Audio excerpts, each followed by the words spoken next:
I still remember seeing the ad for the Regal Apartments in the paper. It's easy for people to look at it and see a dingy, run-down shithole. But me? I saw a place with history and character. I saw a place full of artistic inspiration. Before I knew it, I was the official tenant of apartment 3A. Looking back on it, I wish I had never even unpacked. My new apartment turned out to have more character than I had anticipated. The carpets were occasionally soggy, the pipes were rusty, and I could hear the tenant below me banging against the walls and screaming at the top of his lungs. Sure, there were other problems with the place, but they just added to its charm. They were things I could live with. What I couldn't live with was showering in brown water, mysterious leaks molding the carpet, and obnoxious neighbors.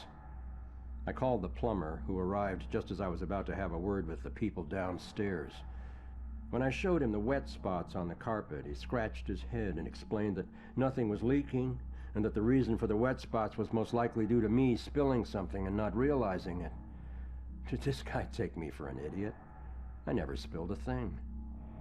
He apologized and said that without a leak, there's nothing he could do, so he moved on to the shower. Thankfully, the water had no trouble turning brown. He thought it could be an issue with a rusty boiler and went to check it out. I took the opportunity to address the tenants below. I knocked on the door, but no one answered. In fact, I couldn't hear anything at all. I tried the door, expecting it to be locked, but it just swung open. I was shocked to find it completely empty. That's when wet footprints began to appear on the floor. They were headed right for me. Just then I could hear the plumber scream from the boiler room downstairs. By the time I ran down there, he was long gone, but he had discovered the source of the brown water. Packed into the old, rusty boiler was a bloated, decomposing corpse. The police are still investigating the homicide, and the landlord has promised to renovate the boiler room. However, despite his efforts, 3A is back on the market, and I doubt I'll ever feel clean again.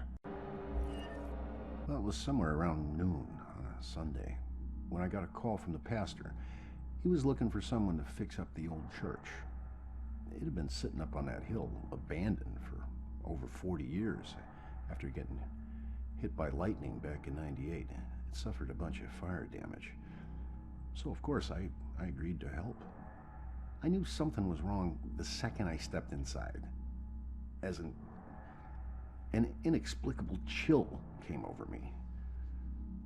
Anyway, I shook it off and I set to work. As I started tearing up the damaged floorboards, they were all bad. Well, I uncovered an old rat's nest. It seemed like any of the others I'd seen over my 22 years in the construction business, until I saw the scraps of human hair and bones that the rats had used to make it. Well, suddenly I heard the floorboards on the second floor creaking above me, and the sounds of a young girl weeping. Well, I was worried that the damaged section of the ceiling was going to give away under her weight, so, I yelled, "Hey, stop, come down immediately." Well, my voice must have startled her because she went completely silent. So I got up and I went to look for her. When I entered the room upstairs, though, I was surprised to see it completely empty. It only took me, a minute to make my way up there, and I would have heard her run off if she did. But that's when I heard the weeping again. Only this time it was coming from the bell tower. So I climbed up the long, treacherous, curving stairs at the top, and I noticed what I thought was dried blood dotting the way. When I finally got up to the belfry, I was just paralyzed with terror, because lying before me was the withered corpse of a young girl. Judging by her sun-bleached clothes and weathered bones, it seemed like she'd been lying there for the better part of those 40 years the place had been empty.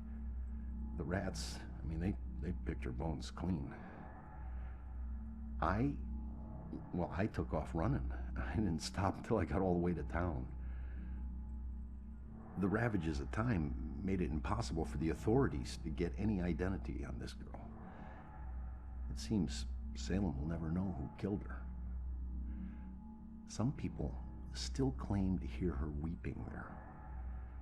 As for myself, I never went back. I can still remember my first day on the force. Salem PD was in this tiny building on the edge of town. It was old, crowded, and completely insufficient to handle the day-to-day operations. Protecting Salem was getting harder and harder. Finally, the city decided to convert the old armory into our new headquarters. And when we finally moved in, I couldn't believe how big and modern the place was. Not bad for one of the first buildings in Salem. Plus, it just felt right. It used to be the city's first line of defense in a wild frontier, and now it had resumed its post once again, only this time in a modern world. First week was a little chaotic as we settled in. One officer reported that someone had removed his gun from his locker.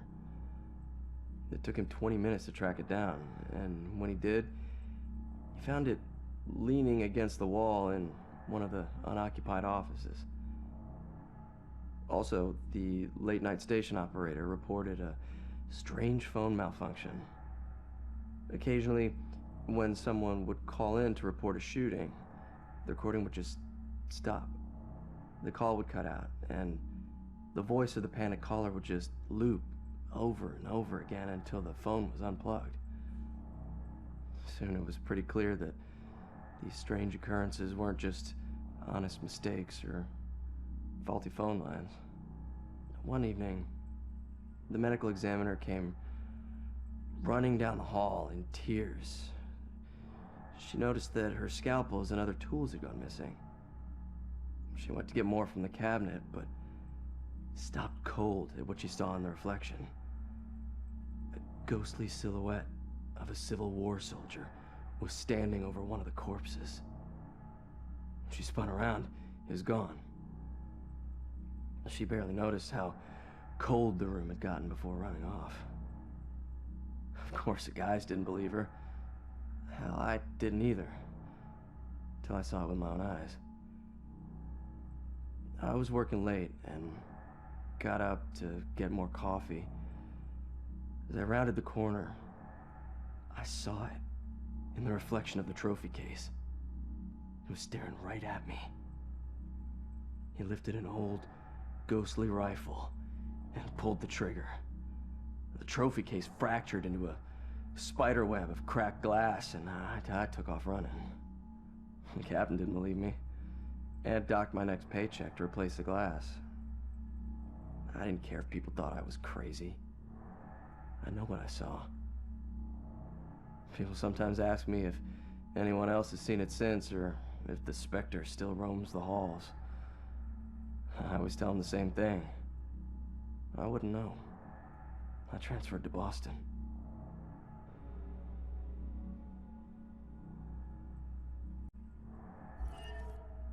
I've always been a kleptomaniac. It's not that I was lazy or anything, I was just bored. Stolen goods were always more interesting to me. I could just look at whatever it was and relive the exciting memory of the theft itself. Sometimes I was worried that I'd get caught. Other times I was riding an adrenaline rush. But it wasn't until the last thing I ever stole that I truly felt afraid. I remember it like it was yesterday, despite the years I've been trying to forget it.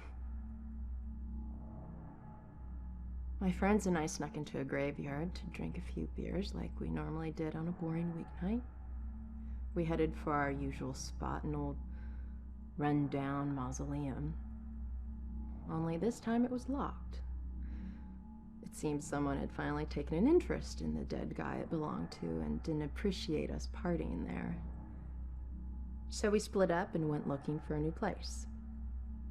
Finally, I found another mausoleum, and one of its walls had begun to crumble away, but I squeezed through. The inside looked the same as all the others, except for one thing. Lying there on top of the central tomb was a dusty frame that contained a wreath made of elaborately braided rope. Knowing that antiques were valuable, I took it. I figured I'd wait a week before selling it in case anyone reported it stolen. So when I got home, I hid it at the top of my closet and went to sleep. That night, I had horrible nightmares of a dead-faced hag with rotting flesh. No matter how many times I woke up, she always found her way back into my dreams. Over the next few days, the nightmares got worse. I'd wake up only to find clumps of my hair missing and my scalp bleeding. I chalked it up to stress and feelings of guilt about stealing from the graveyard. So the next day I went to a pawn shop to sell the wreath and be done with it. I could feel a shiver run down my spine when the pawnbroker informed me that the wreath wasn't made from rope at all. It was actually made from the human hair of a deceased loved one, as was customary in the late 1800s. I wanted the nightmares to stop, so I sold it to him. Unfortunately, it didn't work that way. Now, I spend my time trying to track it down, hoping to return it so I can finally get some sleep.